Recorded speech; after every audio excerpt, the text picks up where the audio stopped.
Dumping yard సమస్యపై ప్రజాప్రతినిధుల గరం. మేడ్చల్ జిల్లా మల్కాజిగిరి మున్సిపల్ కార్పొరేషన్ ఎంఎంసీ పరిధిలోని జవహర్ నగర్ డంపింగ్ యార్డ్ శాశ్వత పరిష్కారం కోసం పరిశీలించడానికి ఎంపీ ఈటెల రాజేందర్, ఎమ్మెల్యే చామకూర మల్లారెడ్డి, కాంగ్రెస్ అధ్యక్షులు డీసీసీ ప్రెసిడెంట్ తోటకూర Vajresh Yadav, MMC commissioner IAS అధికారి టి వినయ్ కృష్ణారెడ్డి తదితరులు పాల్గొని జవహర్ నగర్ డంపింగ్ యార్డ్ అధికారులతో భేటీ అయ్యారు. ఈ సందర్భంగా వారు మాట్లాడుతూ రామ్కే సంస్థ దేశంలోనే అతిపెద్ద సంస్థ, కానీ జవహర్ నగర్లో మాత్రం విఫలమైంది. కేవలం డబ్బులు దండుకోవడానికి సంస్థ పనిచేస్తున్నట్టు అఖిలపక్ష సమావేశంలో వెల్లడించిన నేతలు. జవహర్ నగర్ డంపింగ్ యార్డు చుట్టూ 10 కిలోమీటర్ల దూరంలో ఎటువంటి దుర్వాసన గాని, భూగర్భ జలాలు గాని విషపూరితంగా మారకుండా చేసే దిశగా అఖిలపక్ష సమావేశం నివేదిక సీఎం దృష్టికి తీసుకువెళ్లి తొందరలో పూర్తయ్యే విధంగా చేపడతామని తెలిపారు. గౌరవ ముఖ్యమంత్రి రేవంత్ రెడ్డి గారి ఆదేశానుసారం జిహెచ్ఎంసీ కమిషనర్ గారు అదేవిధంగా ఈ ప్రాంతంలో ఉన్నటువంటి ఎంపీ ఈటెల రాజేందర్ గారు, మల్లారెడ్డి గారు, మిగతా ప్రజాప్రతినిధులందరూ కూడా అఖిలపక్ష సమావేశం మొన్న 4వ తారీఖు రోజు ఈ ప్రాంతంలో ఉన్నటువంటి జేఏసీ సభ్యులతో పాటు కాంగ్రెస్ కుటుంబ సభ్యులు మేమందరం కూడా గౌరవ ముఖ్యమంత్రి గారి దగ్గరికి వెళ్ళి, అయ్యా జవహర్ నగర్ డంపింగ్ యార్డ్ సమస్య దేశంలోనే ఇది పెద్ద సమస్య, ఎక్కడ లేని విధంగా ఈ డంపింగ్ భారతదేశంలో ఉన్నటువంటి ప్రజలకు కూడా ఈ విశ్వాసం కూలిపోతూ ఉంది. ఎక్కడనైనా ఈ చెత్త డంపింగ్ యార్డ్ సర్క్యులేషన్ పెట్టాలంటే ప్రపంచ దేశాలలో అందరూ కూడా ఈ చెత్తను తీసుకొని పక్కకేస్తే ఎక్కడ కూడా అబ్జెక్షన్స్ రావట్లేదు. కేవలం రామ్కి అనే సంస్థ ద్వారా ఇది ఇచ్చినందుకే ఈ అబ్జెక్షన్స్ వస్తూ ఉన్నాయి. హైదరాబాద్లో 4 దిక్కుల గౌరవ ముఖ్యమంత్రి గారు దీన్ని సర్క్యులేషన్ చేయాలి. రాష్ట్రంలో ఉన్నటువంటి 4 ప్రాంతంలో, హైదరాబాద్లో ఉన్నటువంటి ప్రాంతంలో 4 దగ్గర ల్యాండ్ అక్విజిషన్ చేసి అక్కడ చెత్త వేద్దామంటే అక్కడ ప్రజలందరూ కూడా తిరగబడుతూ ఉన్నారు.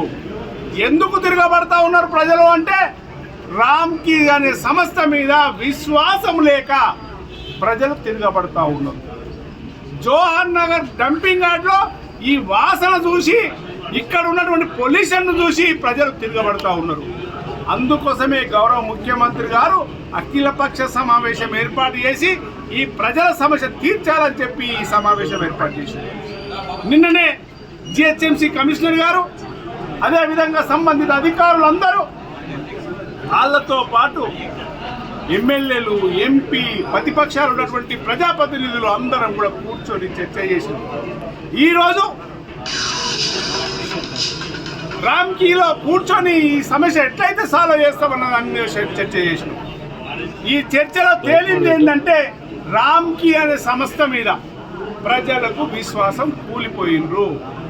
ప్రజలు అనేటోళ్ళు ఎక్కడ ఈ చెత్త డంపింగ్ యార్డ్ పెట్టినా ఇదే విధంగా ఉంటుంది కనుక మేమందరం మా ప్రాంతానికి చెత్త రావద్దని తిరగబడుతూ ఉన్నాం. కనుక మరి దీన్ని ప్రజలలోకి ఎలా తీసుకుపోవాలి? కొత్త టెక్నాలజీ వచ్చింది.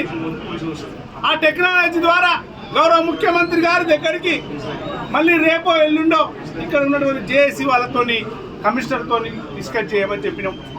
డిస్కస్ చేసి ఒక కమిట్మెంట్కి వచ్చినాక ఎక్కడెక్కడ లూప్ హోల్స్ ఉన్నాయి, ఎన్ని వాహనాలలో చెత్త వస్తుంది, అసలు ఎంత తీసుకొస్తున్నారు, ఎంత పోతుంది అనే లెక్క మనం కూడా చేసుకోవాలనే ఆలోచనతో చేస్తూ ఉన్నాం.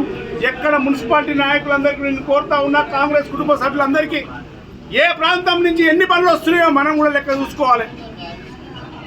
ఏ మున్సిపాలిటీ నుంచి ఎంత చెత్త వస్తుందో మనం కూడా లెక్క చేసుకోవాలి. వీళ్ళన్నీ దొంగ లెక్కలు చేస్తూ ఉన్నారు. 100 బండ్లు తీసుకొచ్చి 400 బండ్లని పేమెంట్ తీసుకుంటా ఉన్నారు. ప్రజలలో విశ్వాసం కూలిపోయింది కనుకనే, ప్రజలందరూ కూడా నమ్మకం కూలిపోయింది కనుకనే ప్రజలు చైతన్యం కావాలి. ఈ మేడ్చల్ నియోజకవర్గంలో ఉన్నటువంటి ప్రజలందరూ కూడా ఈ పొల్యూషన్ మయామారిని ఈ భూతాన్ని తరిమి కొట్టాల్సిన బాధ్యత మనకు ఉంది. గౌరవ ముఖ్యమంత్రి గారి దగ్గర చర్చ చేసి దీన్ని సర్కేషన్ చేసుకోవాల్సిన అవసరం ఉందని చెప్పి తెలియజేస్తూ, ఖచ్చితంగా గౌరవ ముఖ్యమంత్రి దగ్గర కమిషనర్ గారికి కోరినాం. ఇప్పుడు కమిషనర్ గారితో మాట్లాడినాం. ఎంపీ గారు కానీ ఎమ్మెల్యే కానీ మేమందరం కూడా అన్ని పార్టీల వాళ్ళ మీద ఏకమై కూర్చొని డిస్కస్ చేసినాం. ప్రజలు చైతన్యమయ్యి ఈ భారతదేశంలో ఉన్నటువంటి ఈ హైదరాబాద్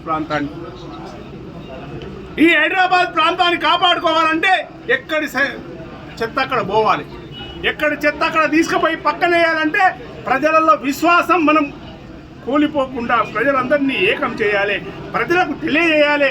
ఈ రకంగా ఉండదు, రేపు మారుస్తామని చెప్పాల్సింది బాధ్యత మనకు ఉంది కనుక ఖచ్చితంగా గౌరవ ముఖ్యమంత్రి గారిని తీసుకెళ్తాం, ఈ సమస్యను పరిష్కరిస్తాం.